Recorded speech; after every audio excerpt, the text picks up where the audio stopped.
ৰঞ্জিতাছ videos মোৰ মৰমৰ তৃতীয় শ্ৰেণীৰ ছাত্ৰ ছাত্ৰী। আজি তোমালোকৰ ভিডিঅ' হ'ব তোমালোকৰ নতুন কিতাপ আমাৰ চৌপাশৰ পৰিৱেশৰ কিতাপৰ পৰা। আজি আমি পাঠ আলোচনা কৰিম।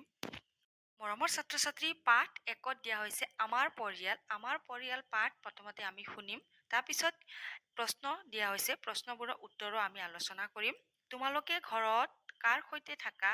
মাৰা দেউতাৰ লগত থাকা নহয় জানো? তোমালোকৰ ঘৰত আৰু কোন কোন আছে?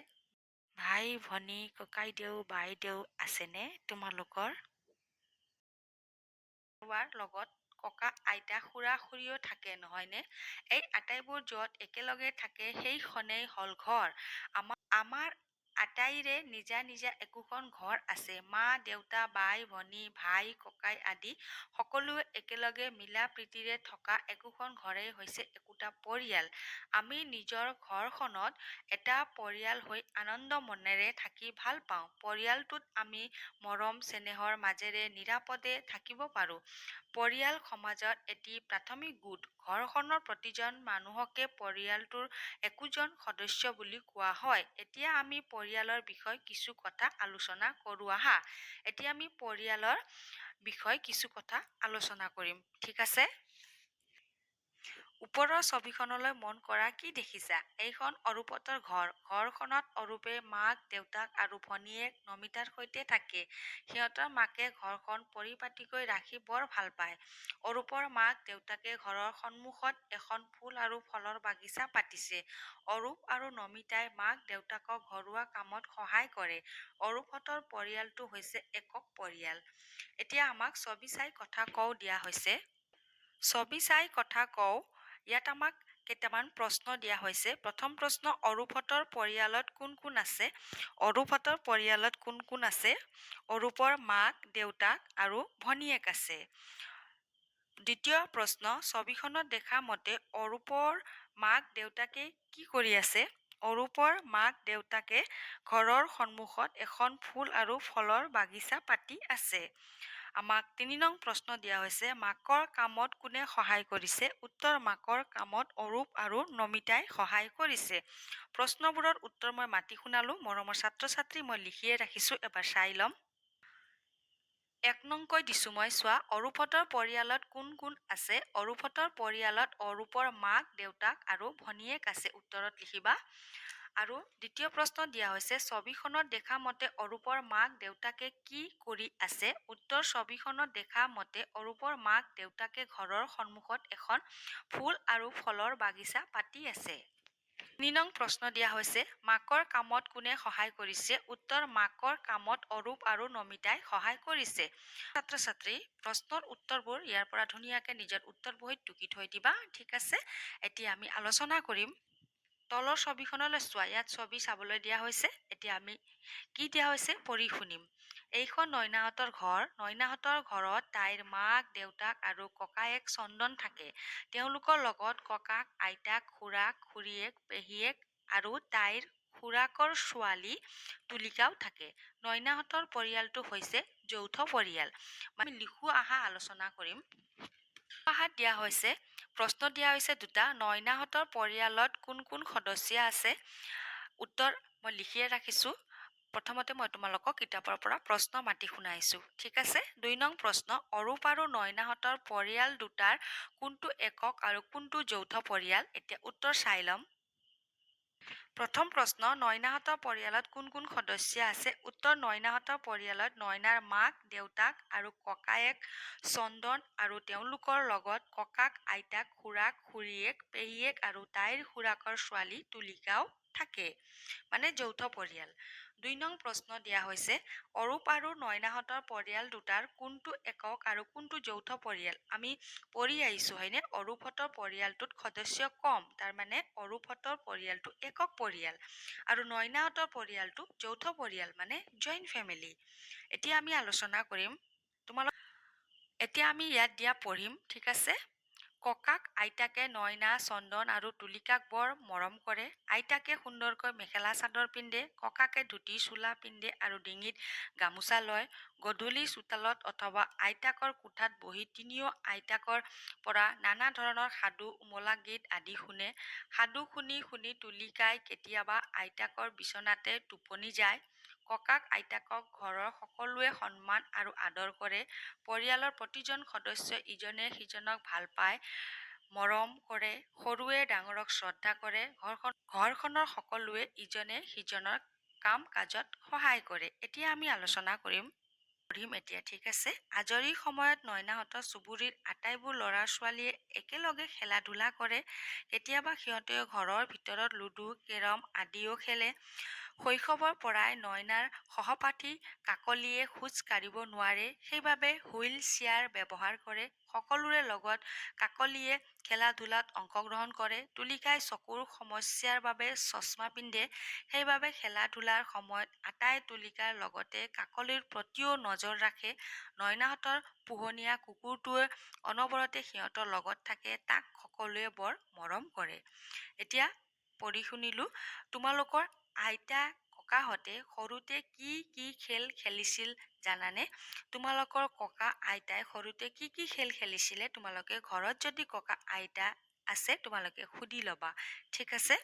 এতিয়া আমি লিখু আহাত কি দিয়া হৈছে আলোচনা কৰিম। লিখু আহাত দিয়া হৈছে, লিখিবলৈ দিয়া হৈছে, মই তোমালোকক পঢ়ি শুনাম। তোমালোকে বন্ধুসকলৰ সৈতে কি কি খেল খেলা? পেহীয়েকে নয়নাহঁতক ছবি আঁকা, গান গোৱা আৰু আবৃত্তি কৰাৰ কৌশল শিকায়। নয়নাহঁতৰ পঢ়া শুনাৰ তদাৰক খুৰীয়েক আৰু পেহীয়েকে কৰে। মাক দেউতাক, খুৰাক খুৰীয়েক আটাই মিলি আলোচনাৰ মাজেৰে ঘৰুৱা সমস্যাবোৰ সমাধান কৰে। এতিয়া আমি আলোচনা কৰিম ঘৰৰ ৰন্ধা বঢ়া, খোৱা বোৱা আদি আটাইবোৰ কামত নয়নাৰ মাকক খুৰাক খুৰীয়েক আৰু পেহীয়েকেও সহায় কৰি দিয়ে।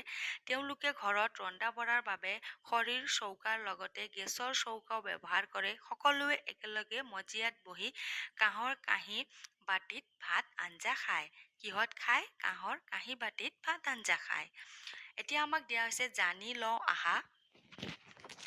জানি লওঁ আহাত আমাক দিয়া হৈছে কিছুমান বাচন বৰ্তনৰ নাম। আমি ঘৰত ব্যৱহাৰ যে কৰোঁ বাচন বৰ্তন, যেনেকৈ কাঁহী, কাঁহীত আমি ভাত খাওঁ, হয়নে? বাতি, কেৰাহী, কলহ, বান কাঁহী, বান বাতি, ঘটি, কেটলি। তোমালোকে এইবিলাকতো নিশ্চয় ঘৰত দেখিছা চাগে। লিখু আহাত দিয়া হৈছে তোমালোকে ঘৰত ব্যৱহাৰ কৰা বিভিন্ন বাচন বৰ্তনৰ নাম লিখা। আমাক বিভিন্ন বাচন বৰ্তনৰ নাম লিখিবলৈ দিয়া হৈছে, মই লিখিয়ে ৰাখিছোঁ, এবাৰ চাই ল'ম। তোমালোকে ঘৰত ব্যৱহাৰ কৰা বিভিন্ন বাচন বৰ্তনৰ নাম লিখা। উত্তৰ কেৰাহী, কলহ, কেটলি, বাতি, কাঁহী, গিলাচ, চৰিয়া ইত্যাদি। উত্তৰ তোমালোকে লিখি ল'বা। তোমালোকৰ পৰিয়ালৰ সদস্যসকলে কি কি কামত ইজনে সিজনক সহায় কৰা তাৰ এখন তালিকা প্ৰস্তুত কৰা। উত্তৰ মই লিখিয়ে ৰাখিছোঁ, এবাৰ চাই ল'ম, ঠিক আছে? উত্তৰ চোৱা। মাকক মানে মাক পাকঘৰত সহায় কৰোঁ অথবা সহায় কৰে কোনে? খুৰা খুৰীয়েকে সহায় কৰে, ঠিক আছে? বা কৰে লিখিবা, ঠিক আছে? মাকক মানে পাকঘৰত সহায় কৰোঁ অথবা সহায় কৰে খুৰা খুৰীয়েকে। দেউতাকক বাগিচাত সহায় কৰোঁ অথবা কৰে খুৰাই কৰে, ঠিক আছে? ভনীয়েকক পঢ়াত সহায় কৰে পেহীয়েকে অথবা খেলা ধূলাত সহায় কৰে, ঠিক আছে? অথবা কৰোঁ লিখিব পাৰা। মই ইয়াত লিখি থৈ দিছোঁ, মাতি শুনালোঁ, তোমালোকে উত্তৰ বহীত টুকি থৈ দিবা। প্ৰকল্প মানে প্ৰজেক্ট দিয়া হৈছে। তোমালোকৰ চুবুৰীত থকা যিকোনো তিনিটা পৰিয়ালৰ ঘৰবোৰলৈ মন কৰা, তাৰ পিছত তলৰ তালিকাখন পূৰোৱা। তোমালোকৰ ওচৰ চুবুৰীয়াত ঘৰ আছে নহয়, তোমালোকে মন কৰিবা।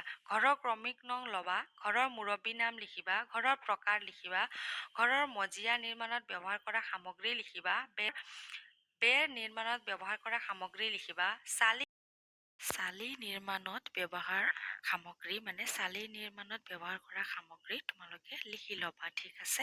আহাত দিয়া হৈছে অমল, বিমল, সুমল তিনিও বন্ধু এটা ভাড়াঘৰত থাকে। এওঁলোকক এটি পৰিয়াল বুলিব পাৰিনে? নোৱাৰি। উত্তৰ নোৱাৰি। বয়স বঢ়াৰ লগে লগে বয়োজ্যেষ্ঠ লোকসকলৰ বহুতো শাৰীৰিক সমস্যাই দেখা দিয়ে, যেনে শৌচ, লেহেম হয়, শুনা আৰু দেখাত অসুবিধা পায়। এই সময়ছোৱাত তেওঁলোকক কেনেধৰণে সহায় কৰিব পাৰি? আমি কেনেকে সহায় কৰিব পাৰিম? আমি হাতত ধৰি লৈ যাব পাৰিম, হয়নে? অলপ জোৰকে মাতিব লাগে, শুনাকে, বা আকাৰ ইংগিতেৰে হ'লেও বুজাব লাগিব, হয়নে? তোমালোকে কি কৰা, তোমালোকৰ ফালৰ পৰাও ক'বলৈ যত্ন কৰিবা। মই মোৰ ফালৰ পৰা তোমালোকক ক'লো যে তোমালোকে সহায় কৰি ল'বা, ঠিক আছে? আকাৰ ইংগিতেৰে বুজাবলৈ চেষ্টা কৰিবা, ঠিক আছে? আকৌ আহাত দিয়া হৈছে অৰূপতৰ পৰিয়াল বৃক্ষ চাই তোমাৰ নিজৰ পৰিয়াল বৃক্ষ আঁকা। অৰূপতৰ পৰিয়ালৰ বৃক্ষ চোৱা, মা, দেউতা আৰু ল'ৰা ছোৱালী। আমাৰ পৰিয়াল, তোমালোকৰ পৰিয়ালত মা, দেউতা, ককা, আইতা, পেহী, হয়নে? খুৰা, খুৰী। তোমালোকৰ পৰিয়ালত কোন কোন আছে? তোমালোকে এনেকে ফটো লগাই ল'বা ইয়াত দিয়া ধৰণেৰে, ঠিক আছে? এতিয়া আমি আলোচনা কৰিম। ইয়াত চোৱা, ক্ৰিয়াকলাপ 2 দিয়া হৈছে। তলৰ ছবিবোৰ চাই নয়নাৰ সৈতে থকা পৰিয়ালৰ সকলো সদস্যৰ সম্পৰ্কবোৰ লিখা। দেউতা, ঠিক আছে, ইয়াত আছে নয়না, দেউতা, মা, ককায়েক চন্দন, ককায়েক কোন হয়? চন্দন, খুৰা, খুৰী, খুৰাকৰ ছোৱালী তুলিকা, আইতা, ককা, পেহী। এতিয়া মই তোমালোকক দেখাই দিম, মই লিখিয়ে ৰাখিছোঁ, ঠিক আছে? তোমালোকে ধুনীয়াকে ইয়াৰ পৰা চাই লিখি ল'বা, ঠিক আছে? ইয়াৰ পৰা ধুনীয়াকে চাই তোমালোকে নিজৰ উত্তৰ বহীত টুকি থৈ দিবা। যদি কিতাপত লিখা, মৰমৰ ছাত্ৰ ছাত্ৰী, কাঠ পেঞ্চিল ব্যৱহাৰ কৰিবা। এতিয়া চোৱা, ক্ৰিয়াকলাপ 3 দিয়া হৈছে। তোমালোকে পিন্ধা আৰু মা, দেউতা, ককা, আইতাহঁতে পিন্ধা সাজ পাৰবোৰৰ নাম তলৰ তালিকাখনত লিখা। তোমালোকে কি পিন্ধা লিখিবা, আৰু মা, দেউতা, ককা, আইতাহঁতে কি পিন্ধে লিখিবা। আমি আগতে পঢ়ি আহিছিলোঁ, হয়নে? মই তোমালোকক দেখাই দিম। চোৱা, আমাক ইয়াত ধুনীয়াকে দিয়া হৈছে। আইতাকে সুন্দৰকৈ মেখেলা চাদৰ পিন্ধে, ককাকে ধুতি চোলা পিন্ধে আৰু ডিঙিত গামোচা লয়, ঠিক আছে? ইয়াৰে পৰা চাই তোমালোকে লিখিব পাৰিবা। ক্ৰিয়াকলাপ, ইয়াত চোৱা, ক্ৰিয়াকলাপ 4, পৰিয়ালৰ লোকসকলৰ মাজত থকা সম্পৰ্কবোৰ জানি লৈ লিখা। শিক্ষকে সহায় কৰিব তোমালোকক। মই মোৰ ফালৰ পৰা উত্তৰ লিখিয়ে থৈছোঁ, ঠিক আছে? দেউতাৰ মাক আইতা, মাৰ মাক আইতা, মাৰ দেউতাক ককা, দেউতাৰ ভনীয়েক পেহী, মাৰ ভনীয়েক মাহী, দেউতাৰ ভায়েক খুৰা, মাৰ ভায়েক মামা। মই ইয়াত লিখিয়ে থৈছোঁ, তোমালোকে ধুনীয়াকে লিখি থৈ দিবা। এতিয়া আমাক দিয়া হৈছে জানি লওঁ আহাত দিয়া হৈছে। এতিয়া মই তোমালোকক মাতি শুনাম, ঠিক আছে? মাক, দেউতাক আৰু তেওঁলোকৰ ল'ৰা ছোৱালী একেলগে থকা পৰিয়ালক একক পৰিয়াল বোলে। একোটা পৰিয়ালত ককাক, আইতাক, বৰদেউতাক, বৰমাক, খুৰা, খুৰীয়েক, মাক, দেউতাক আৰু তেওঁলোকৰ ল'ৰা ছোৱালী সকলোৱে বাস কৰিলে তেনে পৰিয়ালক যৌথ পৰিয়াল বুলি কোৱা হয়। কিছুমান পৰিয়ালত আজু ককা, আজু আইতা আৰু আন সদস্যও থাকে। পৰিয়ালসমূহ শৃংখলাবদ্ধভাৱে পৰিচালনা কৰিবৰ বাবে প্ৰত্যেকৰে নিজা নিজা কিছুমান নীতি নিয়ম থাকে। প্ৰতিটো পৰিয়াল সুচাৰুৰূপে চলিবলৈ পৰিয়ালৰ প্ৰতিজন সদস্যই নিজৰ ভূমিকা পালন কৰে। পৰিয়ালৰ সকলো সদস্যই মিলি আলোচনাৰ মাজেৰে ঘৰুৱা সমস্যাবোৰ সমাধান কৰে। মাক বা দেউতাক অথবা পৰিয়ালৰ জ্যেষ্ঠজন হ'ল সেই পৰিয়ালৰ মুৰব্বী। তেওঁ পৰিয়ালটো পৰিচালনা কৰে, ল'ৰা ছোৱালীৰ যত্ন লয়। বৃদ্ধ আৰু বিশেষভাৱে সক্ষম লোক থাকিলে তেনে লোকলৈ পৰিয়ালৰ আটাই বিশেষভাৱে সহায় সহযোগ কৰে। তোমালোকক কিতাপত ধুনীয়াকে দিয়া হৈছে, মই মাতি শুনাইছোঁ, তোমালোকে ধুনীয়াকে কিতাপত চাই ল'বা। এতিয়া আমি আলোচনা কৰিম। অনুশীলনীত চোৱা, আমাক প্ৰশ্ন দিয়া হৈছে 1 নং, সমূহ উত্তৰ দিয়া। ক, পৰিয়াল কাক বোলে? পৰিয়াল কাক বোলে আমি পঢ়িছিলোঁ, হয়নে? মই তোমালোকক উত্তৰ দেখাই দিম। উত্তৰত লিখিবা তোমালোকে, মা, দেউতা, বাই, ভনী, ভাই, ককাই আদি সকলোৱে একেলগে মিলা প্ৰীতিৰে থকা একোখন ঘৰেই হৈছে একোটা পৰিয়াল, ঠিক আছে? উত্তৰ তোমালোকে ইয়াৰ পৰা ইয়ালৈকে লিখিবা। মই লিখিয়ে থৈছোঁ, তোমালোকে এবাৰ দেখাই দিম। অথবা তোমালোকে লিখিব পাৰা, মাক, দেউতাক আৰু তেওঁলোকৰ ল'ৰা ছোৱালী একেলগে থকা সদস্যক পৰিয়াল বোলে, ঠিক আছে? এইখিনি লিখিলেও ভুল নহয়। প্ৰশ্ন দিয়া হৈছে, একক পৰিয়ালত কোন কোন সদস্য থাকে? উত্তৰত লিখিবা, একক পৰিয়ালত মাক, দেউতাক আৰু তেওঁলোকৰ ল'ৰা ছোৱালী থাকে। গ প্ৰশ্ন, যৌথ পৰিয়ালত কোন কোন সদস্য থাকে? উত্তৰত লিখিবা, যৌথ পৰিয়ালত ককাক, আইতাক, বৰদেউতাক, বৰমাক, খুৰাক, খুৰীয়েক, মাক, দেউতাক আৰু তেওঁলোকৰ ল'ৰা ছোৱালী থাকে। ২ নং প্ৰশ্নত দিয়া হৈছে তলত দিয়া শব্দবোৰেৰে খালী ঠাই পূৰ কৰা। প্ৰাথমিক সহায় মিলাপ্ৰীতি। ক পৰিয়াল সমাজৰ প্ৰাথমিক গোট। খ পৰিয়ালৰ সদস্যসকলৰ মাজত মিলা-প্ৰীতি থাকিব লাগে। গ পৰিয়ালৰ সদস্যসকলে ইজনে সিজনক সহায় কৰিব লাগে। তিনি নং প্ৰশ্নত দিয়া হৈছে পৰিয়ালৰ সদস্যসকলে এজনে আনজনৰ আদৰ যতন কেনেদৰে লয় লিখা। কেনেদৰে লয়? যেনেকে বেমাৰ আজাৰ হ'লে আমি এজনে আনজনক কি কৰিব লাগে? আদৰ যতন কৰিব লাগে, হয়নে? কামত সহায় কৰিব লাগে, হয়নে নহয়? মই তোমালোকক মাতি শুনাইছো, তোমালোকে এনেদৰে ঠিক লিখি গ'লে হৈ গ'ল। উত্তৰত তোমালোকে লিখিবা পৰিয়ালৰ প্ৰতিজন সদস্যই ইজনে সিজনক ভাল পায়, মৰম কৰে, সৰুৱে ডাঙৰক শ্ৰদ্ধা কৰে, ঘৰখনৰ সকলোৱে ইজনে সিজনৰ কাম কাজত সহায় কৰে বুলি লিখি তোমালোকে আকৌ প্ৰশ্নৰ লগত মিলাবা। দৰে পৰিয়ালৰ সদস্যসকলে এজনে আনজনৰ আদৰ যতন লয় বুলি লিখিবা। ঠিক আছে। ৪ নং প্ৰশ্ন সম্পৰ্কটো এটা শব্দত লিখা। ক মাকৰ ভায়েক মামা। খ দেউতাৰ ককায়েক বৰদেউতা। গ খুৰাৰ ল'ৰা ভাইটি অথবা দাদা। ঘ মাহীৰ ছোৱালী ভণ্টি অথবা বাইদেউ। ৫ নং প্ৰশ্ন ঘৰত ব্যৱহাৰ কৰা এবিধ বাচনৰ ছবি আঁকা। ছবি তোমালোকে কিতাপত মই পঢ়ি শুনাইছিলোঁ, ছবিও আছিল, হয়নে? তাৰে পৰা তোমালোকে এটা ছবি আঁকিবা সুন্দৰকে। আশা ৰাখিছোঁ মৰমৰ ছাত্ৰ ছাত্ৰী তোমালোকে আজিৰ ভিডিঅ' বুজি পাইছা বুলি। নতুনকৈ আহিছা যদি চেনেল ছাবস্ক্ৰাইব কৰি থৈ দিবা। নতুন নতুন ভিডিঅ' নটিফিকেশ্যন পোনপ্ৰথমতে পাবা। আকৌ লগ পাম আমি নতুন ভিডিঅ'ত। নতুন ভিডিঅ' হ'ব তোমালোকৰ পাঠ ২ আমাৰ বিদ্যালয়। ঠিক এনেদৰে আমি আলোচনা কৰিম। ধন্যবাদ।